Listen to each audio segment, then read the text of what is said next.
Assalamualaikum warahmatullahi wabarakatuh. Kami dari kelompok 2 Praktikum Manajemen Usaha Tani, kami akan mempresentasikan hasil diskusi kami mengenai studi kasus manajemen usaha tani Polstat Bekan Company.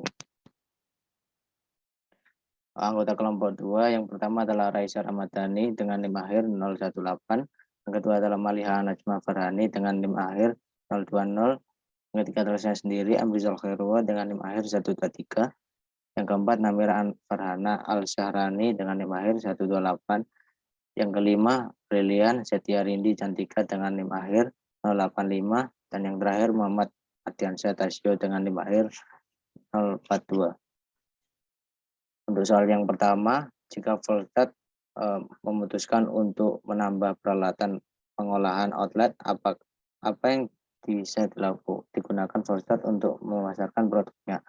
Outlet yang bisa digunakan Volstat untuk memasarkan produk yang digunakan untuk menambah peralatan pengolahan, yakni menggunakan layanan e-commerce. Dengan pemasaran ini, area jangkauan penjualannya semakin luas, usaha mudah untuk berkembang pesat, dan pastinya transaksi menjadi lebih mudah. Selain itu, bisa juga memasarkan melalui mitra kerja seperti supermarket.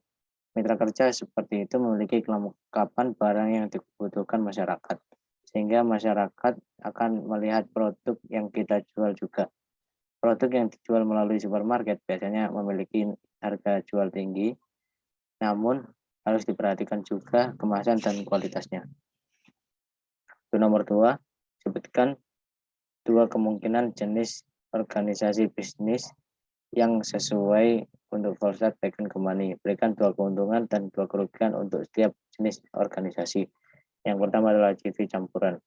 Kelebihannya lebih mudah mencari tambahan modal dari anggota pasif karena berbadan hukum. Pengelolaan hanya terpusat pada pihak yang mempunyai keahlian. Untuk kekurangan, rawan terjadi konflik antar sekutu baik pasif maupun aktif.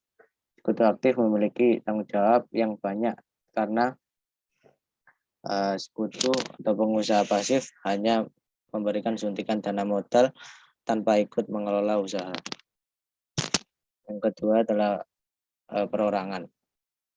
Kelebihannya modal yang dibutuhkan lebih kecil, laba yang dihasilkan oleh perusahaan menjadi hak milik pribadi skalanya lebih kecil, jadi lebih mudah dalam manajemen usahanya. Kepala pemimpin usaha tani memiliki kebebasan dalam mengelola usahanya. Untuk kekurangan, usaha akan sulit berkembang sebab modalnya kecil, sulit untuk memperoleh pinjaman karena tidak berbadan hukum, laba dan kerugian ditanggung oleh pemilik.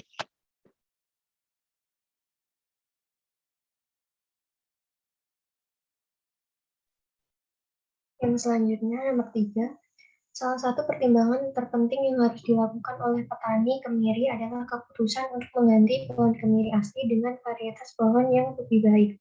Pohon kemiri asli menghasilkan sekitar 75 IBS per hektar pohon. Pohon kemiri yang varietas baru dapat menghasilkan sekitar 1.250 IBS per akre. Pohon baru membutuhkan waktu 7 tahun untuk memulai memproduksi kemiri. Berapa tahun yang diperlukan untuk menutup atau pemulihan investasi dalam mengganti pohon asli dengan pohon varietas baru dengan asumsi harga rata-rata $3 per IB, biaya $3.000 untuk mengganti pohon asli dengan varietas pohon yang lebih baik. Jawabannya, produksi pada biasanya per tahun sebesar $2.240. Kemudian pendapatan yang tertunda sebesar $3.000, pendapatan yang tertunda ditambah biaya penanaman pohon baru sebesar $18.750.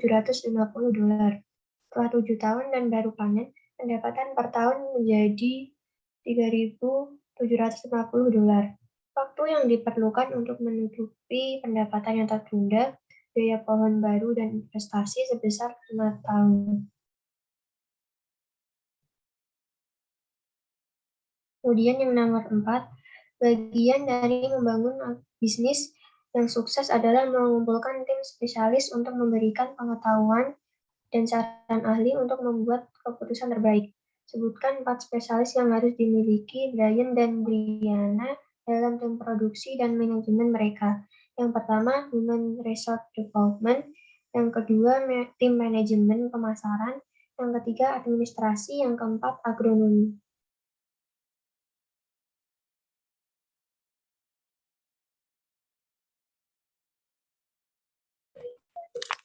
Baik, untuk nomor 5, menjalankan operasi peternakan dan bersamaan dengan kebun kemiri Foxa setelah membaca tentang beberapa operasi pengembalaan ternak di kebun mereka. Ketika petani melakukan ini, rata-rata mereka kehilangan sekitar 50 pon hasil kemiri per acre. Selama 5 tahun terakhir, kemiri telah menghasilkan $3 per pon saat panen, dan anak sapi telah dijual seharga $1,50 per pon selama periode yang sama. Tunjukkan pekerjaan Anda. Nomor 5A, jika Foxa tetap melakukan pengembalaan ini, berapa total kerugian produksi kemiri dalam pound? 210 kali 50 sama dengan 1.500 pon kerugian produksi kemiri. Nomor 5B, berapa kerugian pendapatan dari operasi kemiri dari pengembalaan ternak? $3 dikali 10.500 sama dengan $31.500 kerugian pendapatan dari operasi kemiri. 5C, berapa berat total yang harus dihasilkan dari ternak dibandingkan dengan hasil kemiri untuk mengimbangi kerugian operasi kemiri? $31.500 per $1,50 sama dengan 21.000 pon. Next.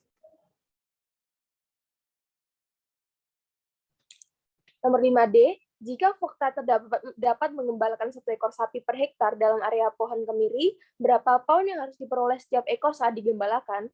Lahan seluas 400 hektar bisa digembalakan kira-kira 400 ekor sapi. Hal itu karena pada 1 hektar lahan terdapat kira-kira 1 ekor sapi. Selama periode tersebut, setiap ekor sapi yang digembalakan dijual dengan harga $1,50 per pon. Maka total pendapatan sapi sebesar $600 per pon.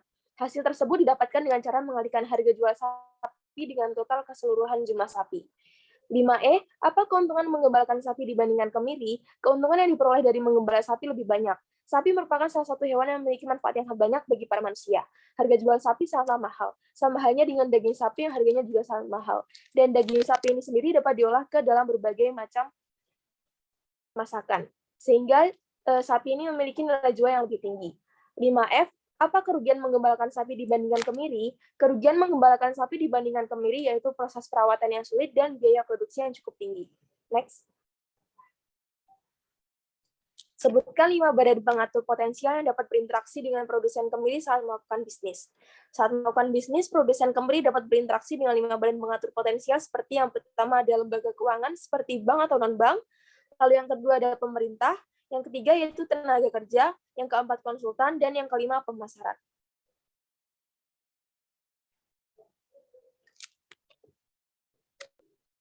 Baik.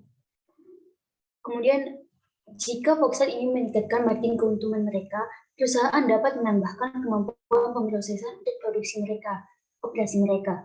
Brian dan Brianna telah mempertimbangkan opsi ini beberapa kali di masa lalu. Saat ini, Foxa memproyeksikan untuk menjual kemiri mereka seharga $3 per lb dan memproduksi 250.000. Kemudian kemiri yang tidak dikupas per tahun. Baru-baru ini mereka bertemu dengan pemberi pinjaman mereka dan pemberi pinjaman itu setuju dengan gagasan untuk memproses lebih lanjut kemiri mereka di fasilitas mereka sendiri. Dia mengatakan kepada mereka bahwa bank akan menawarkan pinjaman 7 tahun dengan pembayaran tahunan yang sama dengan bunga 6,5%. Pembayaran tahunan adalah $182,37 per $1.000 yang dipinjam. Dibutuhkan 2 pon kemiri yang tidak dikupas untuk menyamakan kuantitas dengan 1 pon kemiri yang dikupas. Next.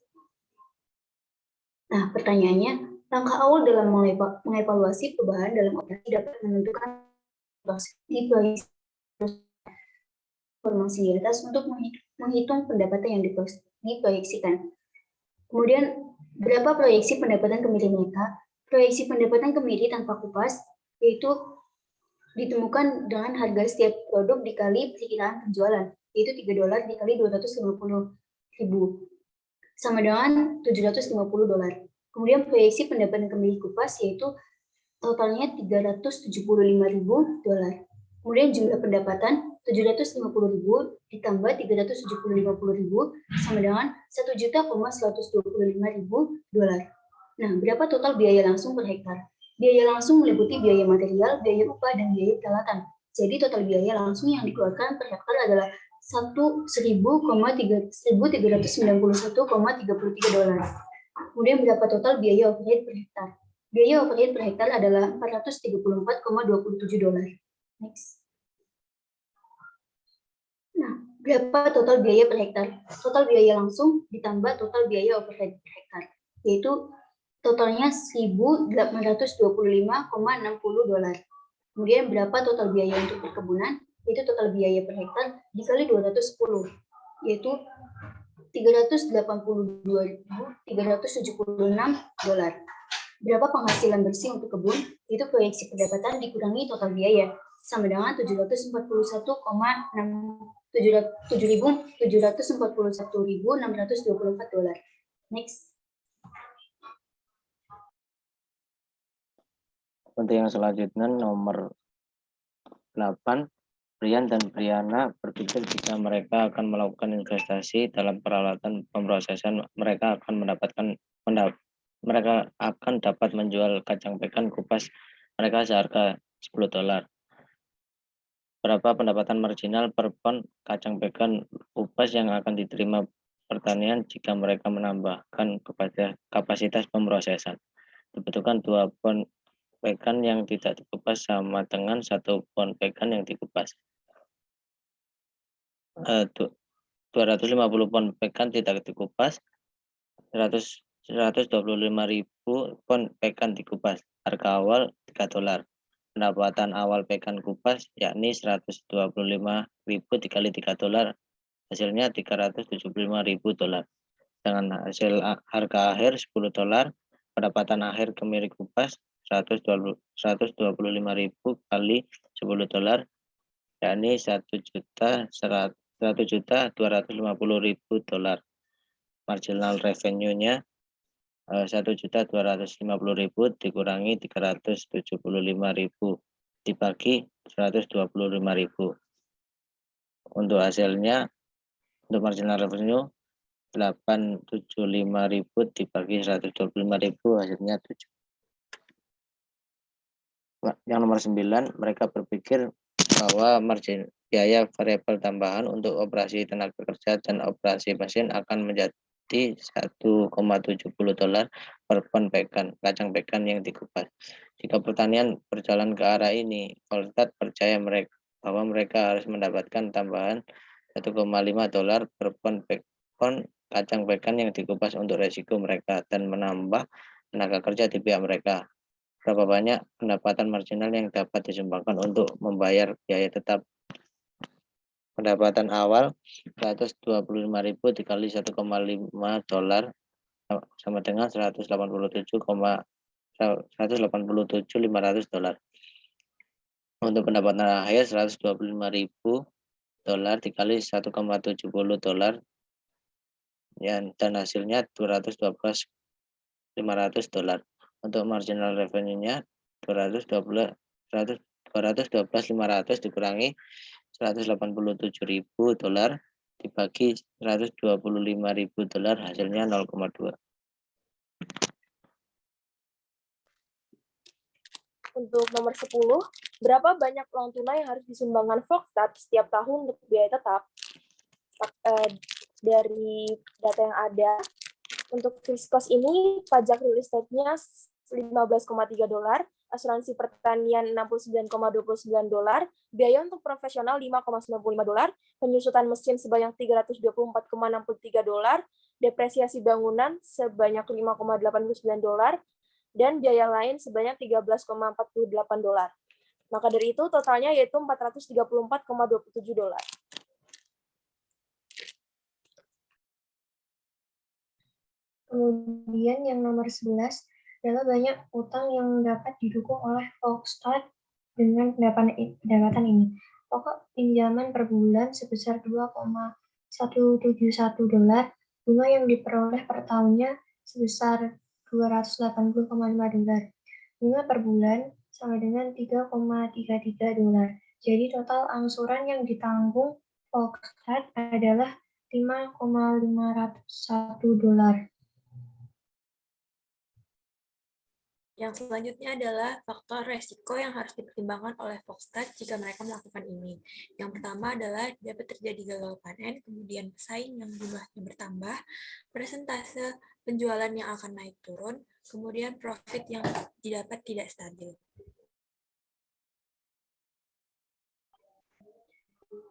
Yang ke-13 yaitu sebutkan 4 faktor penghargaan yang harus dipertimbangkan oleh Foxtat jika mereka melakukan hal tadi. Nah, yang pertama yaitu memberikan penghargaan dalam bentuk Employee of the Month bagi karyawan yang paling berprestasi setiap bulannya. Kemudian yang kedua, pemberian intensif berupa gaji dan bonus yang tinggi kepada karyawan. Kemudian yang ketiga yaitu kesejahteraan, terus pemberian tunjangan. Kemudian yang keempat yaitu pengembangan karir seperti promosi atau mutasi kepada karyawan yang telah memenuhi prestasi kerja dan syarat-syarat yang ditentukan. Kemudian nomor 14, aspek penting dari manajemen adalah memastikan bahwa semua karyawan dan orang yang mengunjungi lokasi peternakan tetap aman. Sebutkan 5 bahaya keamanan yang harus dipertimbangkan oleh petani kemiri saat mengelola karyawan mereka. Yang pertama yaitu bahaya pada arus listrik, termasuk saklar, kabel, mesin, atau saluran listrik di atas yang rusak. Kemudian yang kedua, bahan kimia, seperti pestisida dan herbisida, dapat menyebabkan cedera seperti luka bakar, penyakit pernapasan, atau keracunan. Kemudian yang ketiga yaitu cuaca, adanya ancaman alergi, dehidrasi, dan penyakit kulit akibat paparan radiasi sinar matahari. Kemudian yang keempat yaitu material berbahaya berupa peralatan tajam seperti mesin chopper, sabit, dan parang. Kemudian yang terakhir yaitu air. Tenggelam dapat terjadi hanya dalam ketinggian 5 meter air, seperti bendungan, danau, kolam, sungai, saluran, tangki, drum, dan anak sungai semuanya berbahaya. Nomor 15, 6 kemungkinan bahaya produksi alami untuk operasi kacang pekan. Yang pertama ada hama, kemudian ada perubahan iklim, ketiga kondisi alam, patogen, binatang liar, dan yang terakhir variasi genetik. Nomor 16, 6 kemungkinan bahaya produksi buatan manusia terhadap operasi kacang pekan. Pertama, kesalahan penggunaan mesin dalam proses yang dilakukan seseorang. Kedua, kurangnya pengetahuan pekerja. Ketiga, penggunaan bahan kimia seperti pupuk yang berlebih. Keempat, tidak melakukan prosedur jalannya produksi yang benar. Kelima, kerusakan lingkungan yang terjadi akibat teknis, pengolahan yang salah, dan yang terakhir adalah kebakaran. Nomor 17 yaitu 4 cara yang mungkin mereka dapat berpotensi meningkatkan pendapatan mereka. Yang pertama itu memperbanyak hasil produksi, yang kedua meningkatkan kualitas produksi, yang ketiga memperbanyak relasi, dan yang keempat memperluas wilayah atau jangkauan distribusi. 18 yaitu soalnya jika Foxtrot memilih untuk menambah prosesan, mereka mungkin juga mempertimbangkan untuk menambahkan promosi pemasaran konsumen langsung. Media sosial merupakan aspek penting dalam mengembangkan basis pelanggan setia untuk usaha kecil. Sebutkan 2 platform media sosial dan mengapa mereka efektif. Jika dilakukannya promosi konsumen langsung dengan penggunaan media sosial, 2 platform media yang dapat dikatakan efektif seperti Instagram dan juga Facebook. Hal tersebut karena kedua platform memiliki cakupan yang sangat luas dan juga pengguna yang sangat banyak. Selain itu, kedua platform juga menyediakan fitur mendukung pemasaran produk agar produk dapat dipasarkan secara detail seperti halnya detail produk, jenis dari produk, metode pembayaran yang dilakukan, dan masih banyak lagi. Berikutnya, nomor 19, jika mereka memilih untuk menggunakan media sosial untuk mempromosikan merek apa 2 atribut utama bisnis ditekankan dalam pesan media sosial mereka. 2 atribut yang dapat ditekankan sebagai pesan media sosial dalam kegiatan promosi adalah menekankan keunggulan-keunggulan pada produk yang dipasarkan dan membangun keterpercayaan pada konsumen dengan meyakinkan bahwa produk diproduksi secara profesional atau sudah melewati proses-proses sesuai dengan ketentuan produksi. Berikutnya, yang terakhir, berikutnya nomor 20 yaitu jika Anda berada di tempat Foxtrot, apa yang akan Anda lakukan untuk memperluas atau meningkatkan operasi ke depan? Yang pertama itu membangun relasi atau kerjasama dengan perusahaan-perusahaan besar yang memiliki pengalaman lebih. Yang kedua, mencoba inovasi-inovasi dengan riset sebagai peningkatan atau pengembangan pada hasil produksi. Yang ketiga, melakukan pemasaran dengan media sosial secara menarik berdasarkan trending pada platform yang digunakan. Yang keempat, mencari peluang untuk memperluas bisnis pada bidang lain. Dan yang terakhir, mencari peluang untuk melakukan pemasaran dalam skala internasional. Sekian presentasi dari kelompok 2. Apabila ada kesalahan mohon dimaafkan. Wassalamualaikum warahmatullahi wabarakatuh.